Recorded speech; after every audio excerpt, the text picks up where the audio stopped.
Good afternoon from Nairobi, Kenya. This is Bawa Jain, the founder president of the Center for Responsible Leadership. I am honored today to have in the next series a sincere, good friend, a brother, one of the giants of the African continent for sure, if not in the world. Dr. Manish Shah is the group chairman of the Kingsway Group, and his stories are fascinating. How he's kept a family together, taking over the reins at a very young age when his father passed away. And so today we'll just have a conversation on some of his own perspectives, challenges in life, and how he navigated them. So Manish, welcome. Thank you so much for joining us on this next conversation about responsible leadership. Tell us a little bit about Manish Shah that people don't know. Thank you, Bawa. My name is Manish Shah, as Bawa has introduced me. But he hasn't told you that I took him swimming with the sharks.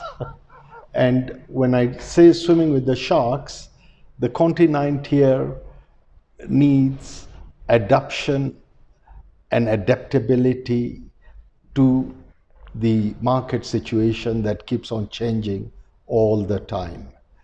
Our business is a family business, and it is now third generation in operation. Taking it into the fourth generation is a major task. And we sincerely believe that the family business survival has to do with culture and the value system that has been left over by our parents. Thank you. Now, it's interesting. What do you mean by value system left by your parents? What are some of those values which, as a bonding for the glue for the family to stay together? Most and above all, there has to be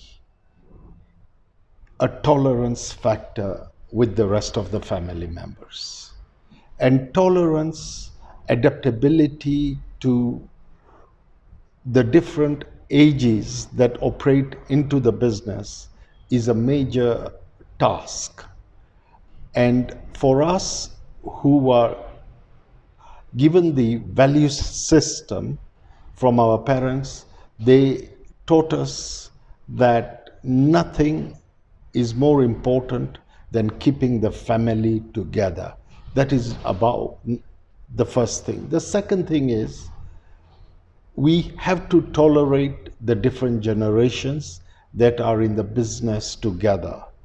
For example, at the moment we have millennials and also Z into the business. They operate and work in very different circumstances. And for us who have created the businesses find it very difficult to understand actually what their final vision and goal is. But we have to manage them like we managed ourselves and give them the support that is required to achieve their goals.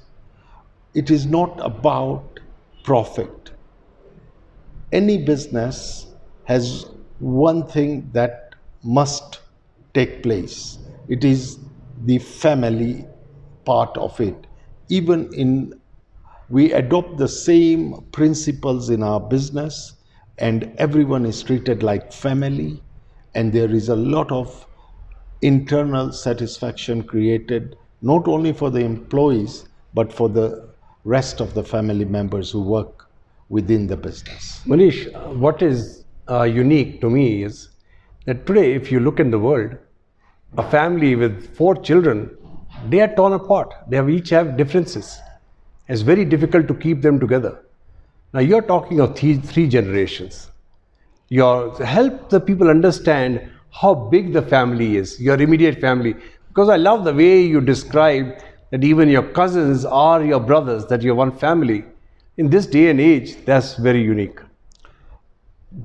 You know, the first thought process one has to come up with.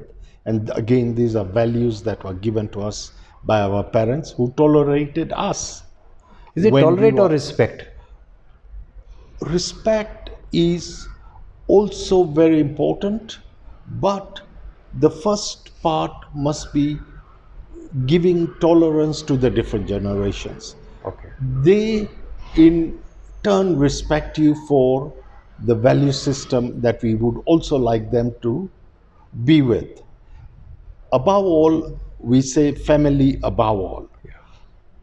For us, we ensure that even our colleagues and staff at work are treated like family. And this is really one of our main reasons for success.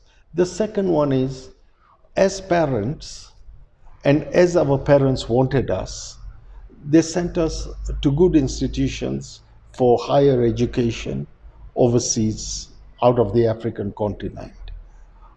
We follow the same value systems, but we do not understand the new learnings that are being taught in the universities and colleges today, and the change of mindset that takes place in the Western world to the Eastern philosophies we work with.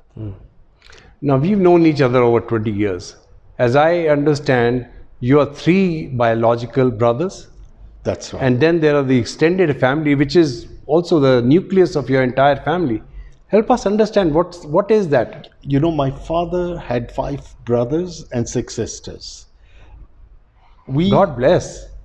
got that as the pillar of the family. My father was the eldest, and he's passed the same responsibilities onwards to us.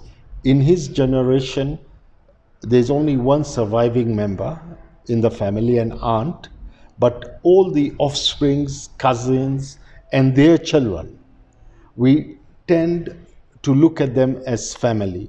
Our sisters are considered to be part of the family even if they are married outside, and we ensure that we look after their children the same way we would like our children to be looked after and respected. This tolerance, I come back to, is really the key pillar of keeping us together. And you are the patriarch of the family. That is true. How do you keep that level and balance out all the conflicting demands and interests? So, my brother recently launched a book, One in a Million, and it's about 4 years ago when I told him that it's very important that we leave a legacy, and I respected him for the good work that he does for the society and wants to continue his humanitarian activities. So, by giving him full support, he wrote a book not on the humanitarian work that he does, but on the values that have been given to us by my late parents. And that is really a cornerstone in everything that we do. I mean, that I remember when you had invited me to join the Zoom call for the launch. It was remarkable. You, as the elder brother, were content to be humble and back and let your brother shine, because you see in him what you would like, I think, to implement in the world. Correct. So tell us a little bit about your brother, Dr. Manish Shah, who I believe is the head of the Lions Club all over Africa, and who possibly could be the next international president of Lions. True. Actually, Manoj Shah, my younger brother, has excelled in his philanthropic work and globally. At one time, he was head director Asia and Africa, and has carried on various roles during his tenure in the Lions fraternity. Presently, he has given himself to helping health in Kenya. He's become chairman of the MP Shah Hospital, and he supports the Lions eye clinics not only in Nairobi but building new ones in Kisumu and Mombasa. A tremendous amount of work that he does on a daily basis cannot be compared to the norm, because he does what he believes in, he does what was implanted to him by my parents, especially my mother, who was also recognized by Mother Teresa during her visit to Kenya. And my Remarkable. mother had been supporting Mother Teresa homes even at times when we did not have food in the house. Food in the house. Now that's interesting. So from that state, you built this vast empire that today anybody who comes to Kenya, if you don't know Dr. Manish Shah, you don't know Kenya. How do you do that? That is not true, but yes, we worked together as one, and all our partnerships, we work as if we are brothers. We have equal partnerships and do not value the amount of currency input one does into the business. We make our partners feel like one and we work together. And this is really, according to me, our main success, being family beings together. Keeping the family together is not easy. How do you do it? That is a major task. And for passing the same values, the same culture that we have built into the organization over the years as our main mission, for not only family business but our corporate business, is possibly our true success, why we are who we are. It's a very challenging environment in Africa with all the disease, with poverty, with the different ways of governance and sometimes challenging ones, including corruption. How do you navigate all this, Manish? With the very simple thought that in Africa we also have human beings. Human beings are the same human beings that exist in Europe, Asia, or the Americas. True. True. And genuinely, we have had a very good experience locally, but the challenges of pandemic globally also affect us because the market is not in our control. Yeah. The global logistic systems are not in our control. The global currency devaluations are not in our control. So presently, as a business, we are facing challenges in a major way. And as you know, presently, the pandemic has again a reason to complete new levels where we are all affected, both in terms of family and the company employees that we have. Yeah. And we ensure that everyone tries to get the same treatment for quick recovery during these times. No, I mean, you have some of the most prestigious institutions here that you have built, including this lovely facility, the Village Market, the Trademark Hotel, the Tribe Hotel, the Kingsway Group all over the country. And you have many, many, many employees. And during this whole period, yet you were there to support them and look after them. Not easy. Genuinely, it's not been easy. One of our businesses is the hospitality trade, where we have major interest. And as soon as the pandemic started, from a 65% booking that we had in the year 2019, within 3 weeks, it came down to zero. We had 1,000 people between our few hotels working for us, and now suddenly, what do you do with them? Yeah. And what we did was very, very different from any other organization, I think, in Kenya. We created a food bank and explain to the employees of the situation that we are all going to face, made them completely aware that this is not a short-term effect, it's going to be a long-term effect, made everyone equal, because as human beings we are all equal, and we created a store of food which every employee was entitled to every month for a certain value. Did not matter how senior you are or how junior you are. They were given the same amount of food. We did not lay off the employees, but had to tell them to take leave during this time. Very difficult conditions they have faced, we have faced, and we continue to face. And during all this, you were also doing philanthropic work, helping many, many initiatives. You know, if all the corporates did not support the philanthropic work, especially giving food to the unemployed during this time, we would fail as a society. Yeah. The entire fabric of the society would disappear. And True. only because of our responsibility to the community at large, we continue even today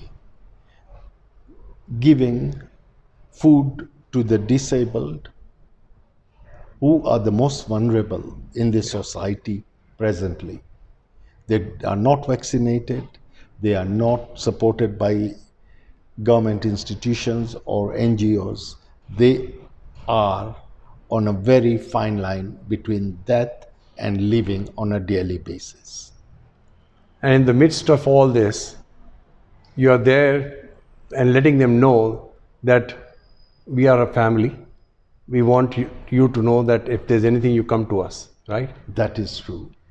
And, you know, we continue to do what God has embodied in each one of us, service to the community at large. And it is because of this, I feel God repays us in many different ways. Yeah. I want to just digress for a moment. You told me a fascinating reality here, that now the Indians or people of Indian origin are the 44th tribe. What does that mean? How did that happen? That was a government recognition during this pandemic times, where the 44th tribe gave food they did not have in the home to their neighbors, to the suffering of the community at large. And this recognition is very well appreciated by the 44th tribe in Kenya. And genuinely, we are Kenyans together. Ethnic Kenyans. Ethnic Kenyans. I was born here.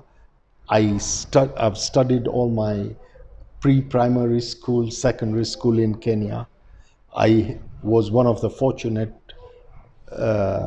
persons to get educated overseas and came back to build on what my late father and his brothers left as business and continue. I have to seen do the that you are passionate about Kenya. You love Kenya. What is it that is unique about Kenya? It is no different from going back home. Everyone wants leave to go back home. In Europe, in America, they go back to their villages and the cities. For me, it was a calling that I had a very fat job in London, but it is going back home. The calling of home and making one feel comfortable. At home, you are happy. It does not matter the amount you eat or the value you put to money. Yeah. This is home for all of us. You know, this is remarkable when you say this, because in the Western societies, when you see that, we always measure what is the quality of life. What I'm seeing here in Kenya is that even though there is poverty, even though people have challenges, people essentially look very happy. They are there to support each other. They genuinely care for each other, are very friendly. Why and how? What is it that makes the Kenyans this way? Kenyans are a very good society of tolerance people.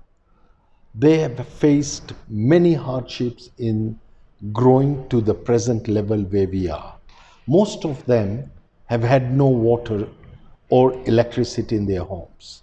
So they understand how difficulty of living and improving the living standards are. Presently, we continue to enhance the living standards of our community that we work with, both family and employees, and the society at large. You cannot leave your neighbors behind. Yeah. And one of the initiatives that we have just asked the government to work with us is water is life. Yeah.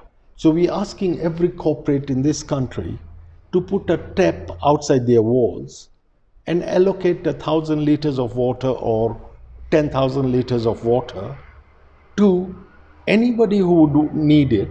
Yeah.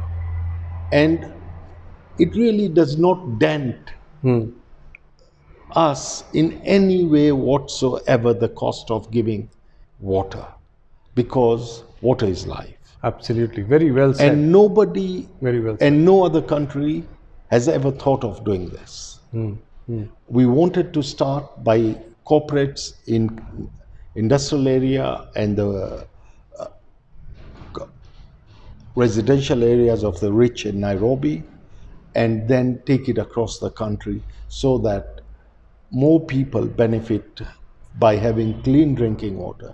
Yeah. The most important thing about this is not just having clean drinking water, but prevention is better than cure. Yeah. 90% of the diseases that we face in Kenya are waterborne diseases. And if we can just change one aspect, Yeah. a whole community would benefit from this. True. So Very we true. have seen that, and this new awareness Very is very important that we implement it as fast as possible. Very true. You know, Africa as a continent is so rich in resources, right? But today, the reality seems to me from where we are that a lot of those resources are being controlled or other countries have interests. What is the future of Africa when you have such strangleholds on your neck by the people who control Africa, it seems? Or am I wrong in that? You're not wrong, but unfortunately, our leadership had to succumb to various vulture countries or various good donor countries. And I say this because the need they saw as educated leaders of providing basics, power, water, roads, health facilities, education, could not be done without borrowing large sums of money, and they did not at that point think on how to repay the same. All they were interested in is supporting communities at large.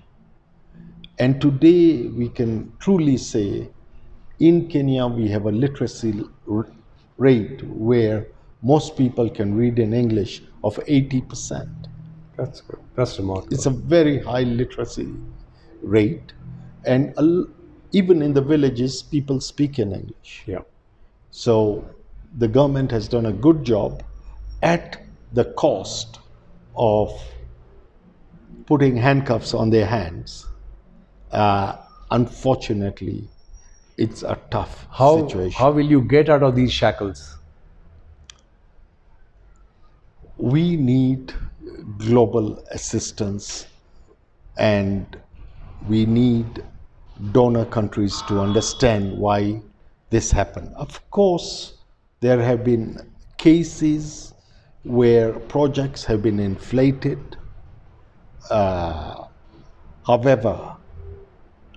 overall, over the years, the benefit to the communities at large for some of the projects that have been done will be incredible. You know, you're part of a very unique network. I mean, one of the most powerful networks in the world, the YPOs, right? By measure of GDP, I think at 7.4 trillion, rated as country if they were measured in the basis of countries, it could be number 6 or number 7. That is true. YPO as a global organization could be the third largest economy in the world. Third largest. Third largest overall as a group. We in Africa have formed various chapters, and luckily about 28 years ago, Kenya had its first chapter by a few of us. YPO has taught us one very important thing: continuous learning for life, lifelong skills that not only are helpful in business, but help in managing families, societies, and also children at large. And this network is all over Africa. It's not only all over Africa, but global. No, And but we are part, yes, yeah, it's a global network, but all over Africa you have them. we right? have chapters all over Africa in most countries. Otherwise, we have something called the African chapter, where members from countries where YPO chapters don't exist can join in. I see, I see. And are they active in helping the poor and vulnerable across Africa? Unfortunately, as YPO, we keep away from politics and CSR. However, the learning that we get is to give, not fish, but to teach and enable education, so that, like we want to continue learning for life, our neighbors, our communities at large get education so they can sustain themselves longer and longer. In my opinion, YPO has enormous influence on almost any government of the world to influence policy and work closely. So, do you all work closely with governments on specific programs? We do work with the government by supporting them on ensuring the correct thinking takes place on various matters that affect business at large, that affect communities at large, that affect individuals as well, who are coming in to do new projects. We have been successful in Kenya because our leadership is heard. However, there's a fine line balance between taxation for repayment of loans Yeah. and what we need to enhance our business with. Yeah. No, you know, one of our partners in this, the Center for Responsible Leadership, is the Knowledge Pledge. The Alain Chetret, who is the founder and the head of it, is the former international chairman of the YPO. And one of the programs we are working together with them is to launch these YPOs who have gained so much knowledge, as you say, that they pledge a certain number of hours or time to help those who, whether it's a cause or whether somebody needs advice. And I wonder if through you we can reach out and recruit more and more YPOs across Africa to pledge their time to be mentors, to help those in need. So YPO has its own mentorship program which supports many people throughout Africa. YPO trains its members on doing mentorship correctly. YPO encourages all members and their children to continue seeking mentorship from each other. And even me, I seek mentorship from my peers all around the world continuously. And what you have just mentioned is the power of positive thoughts that do not need money, do not need pledges, do not need finance. The power of positivity is very important in ensuring success in all these mentorship programs. So I'm very glad to hear that. So we want that people who have been blessed, who have had the opportunity, are willing and ready to give of their time and their knowledge and skills to those most in need. So we will reach out to you as I'd be very happy and to bring everyone else on board. However, as YPO, I know presently each one of us would have 3 to 5 mentors that we are already working with. And these are non-members. These are people who seek help and need a basic guideline on how to progress and work forward for their success. And we are just very, very happy to see that happen. It gives us a lot of happiness in seeing other people succeed. No, you're right. The greatest joy in life is to share, not to receive. So give off what you have is the greatest joy. I totally. True. And you know, to serve, we are privileged. It is God gifted. It is not a burden to any one of us when we give our time to those who need mentorship. So we feel blessed and we feel happy about this. You know, we want to position and leverage leadership, and what we are saying, responsible leaders. And in my opinion, I think Africa needs a lot of responsible leadership. What is responsible leadership? We don't have a definition universally accepted or adopted. We ask 3 simple questions and see if people themselves assess for themselves their responsibility. Number 1, do you make decisions based on the present or the future? Number 2, are those decisions based on conviction or convenience? Third is, are they constructive or destructive? So I would love to explore how the Center for Responsible Leadership can help all the YPO network and other networks that you have all across Africa to develop Africa for the Africans, to weed out the corruption, so the international community feels that they want to invest in Africa to help develop Africa for the Africans, not just come and exploit and rape. What can we do towards that? That's a very positive thought from your side. That is very positive input for what you do, what you believe in. It only shows the kind of responsible human being that you are and why you continuously have positioned yourself to support all the others globally. I feel that I'm also privileged today to be with you and understand a little bit more about responsible leadership that we talked earlier.